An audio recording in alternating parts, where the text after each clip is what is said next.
राधे कृष्ण आप सभी को। आज की वीडियो में चर्चा करेंगे फागुन माह के शुक्ल पक्ष में आने वाली आमलकी एकादशी से जुड़ी जानकारी के बारे में, जिसमें हम जानेंगे कि ये एकादशी व्रत किस दिन रखा जाएगा, इसकी पूजा विधि क्या है, इस दिन हमें क्या विशेष भोग लगाना है और इसका पारण समय क्या है।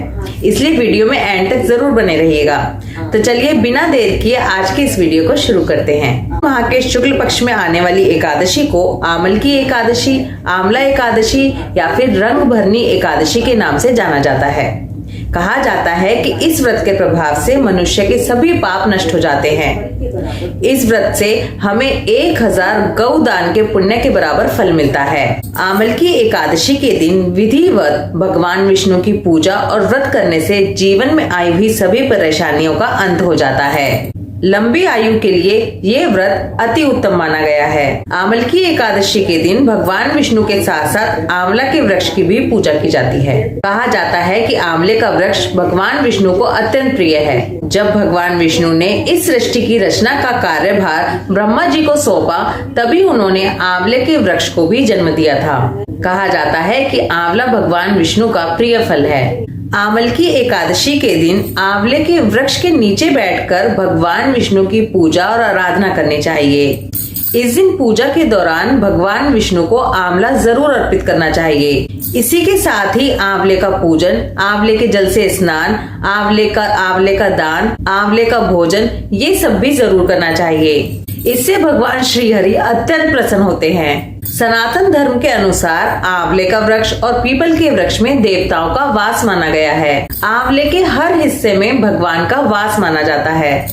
इसके मूल यानी कि जड़ में भगवान विष्णु, इसके तने में भगवान शिव और ऊपर के हिस्से में ब्रह्मा जी का वास माना गया है। इसकी टहनियों में मुनि देवता, पत्तों में वसु, फूलों में मरुदगण और फलों में प्रजापतियों का वास माना जाता है। साथ ही इस एकादशी को रंग भरनी एकादशी क्यों कहा जाता है, इसके पीछे भी एक पौराणिक कथा है। कहा जाता है कि भगवान शिव और माता पार्वती के विवाह के बाद इसी दिन सबसे पहले माँ पार्वती भगवान शिव के साथ काशी नगरी सबसे पहले इसी दिन पधारी थी। यानी कि जो माता पार्वती का गोना है वो इसी दिन हुआ था। कहा जाता है कि इस दिन माता पार्वती के स्वागत में काशी नगरी को बहुत ही अलग अलग रंगों से सजाया गया था और तभी से ये परंपरा आज भी चली आ रही है। यहाँ होली से पड़ने वाली पहली इस एकादशी को रंग भरनी एकादशी के रूप में मनाया जाता है। पूरी काशी नगरी को रंगों और गुलालों से सजाया जाता है। बाबा विश्वनाथ का विशेष श्रृंगार भी किया जाता है। भगवान शिव और माता पार्वती के स्वागत की जोर शोर से तैयारियां की जाती हैं। आमलकी एकादशी के साथ एक और भी कथा जुड़ी हुई है। इसके अनुसार राजस्थान के सीकर में इसी दिन खाटू श्याम जी के दर्शन देने की कहानी है। मान्यता है कि इसी दिन पहली बार खाटू श्याम जी का मस्तक प्रकट हुआ था। इसलिए होली के पहले पड़ने वाली इस एकादशी को खाटू श्याम जी के भव्य मेले का आयोजन किया जाता है, जहां पर फागुन मेले का आयोजन किया जाता है। यहाँ निशान यात्रा निकाली जाती है। सभी भक्तगण खाटू श्याम जी के मंदिर पहुँचते हैं और उनसे सुख समृद्धि की प्रार्थना करते हैं। अब आप खुद ही सोचिए कि एक ऐसा दिन जो भगवान विष्णु, माता पार्वती, भगवान शिव, खाटू श्याम जी, आंवले के वृक्ष की पूजा सभी को समर्पित है, तो वो दिन कितना विशेष होगा।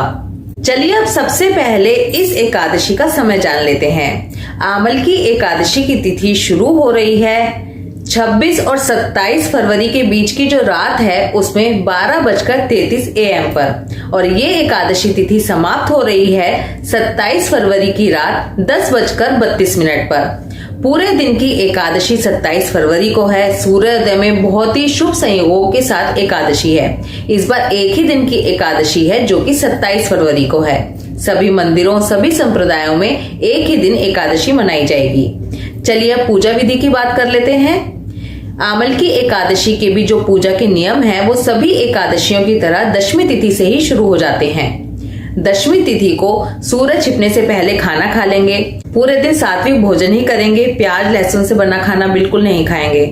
रात को ब्रह्मचर्य के व्रत का पालन करते हुए जमीन पर सोएंगे और एकादशी वाले दिन सुबह सवेरे जल्दी उठकर पानी में गंगा जल मिलाकर स्नान करेंगे और अपने व्रत का संकल्प लेंगे। अब मैं आपको थोड़ी सी वो विधि बता देती हूँ जो शास्त्रों में आमल की एकादशी के लिए बताई गई है। शास्त्रों के अनुसार आमल की एकादशी के व्रत की जो पूजा है वो आंवले के वृक्ष के नीचे बताई गई है। इसके अनुसार आंवले के वृक्ष के नीचे की भूमि को गाय के गोबर से पवित्र करना चाहिए और इसके बाद पेड़ की जड़ में ही एक वेदी बनाकर उसके ऊपर कलश की स्थापना करनी चाहिए। साथ ही सभी देवी देवताओं को कलश में आमंत्रित करना चाहिए और उनकी प्रार्थना करनी चाहिए। कलश के अंदर सुगंधी और पंचरत्न रखने चाहिए। कलश के ऊपर 5 पल्लव रखने चाहिए। कलश पर चंदन लगाना चाहिए और कलश को वस्त्र पहनाने चाहिए। कलश के पास दीपक जलाएं और साथ ही भगवान विष्णु के अवतार भगवान परशुराम का स्मरण करते हुए कलश की पूजा अर्चना करें। ये वो विधि है जो शास्त्रों में आमल की एकादशी पर करने के लिए बताई गई है।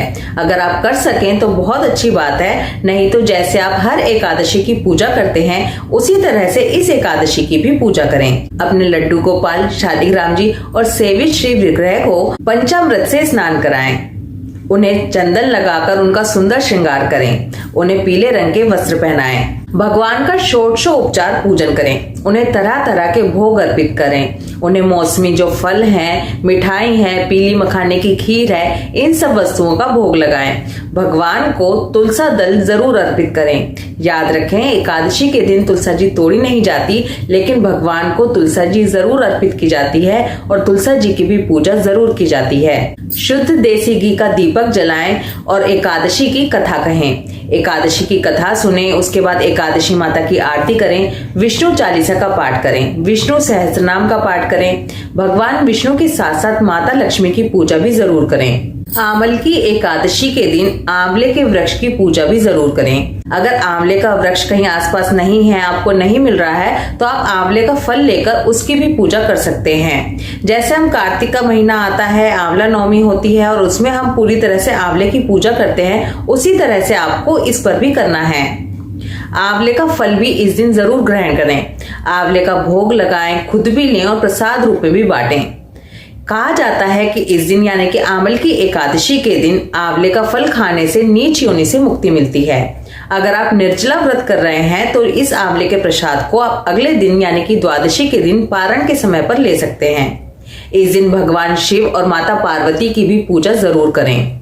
पूरा दिन व्रत रखें, कम बोलें, किसी की चुगली ना करें, निंदा ना करें और पूरा दिन मन ही मन में ओम नमो भगवते वासुदेवाय इस मंत्र का जाप करते रहें।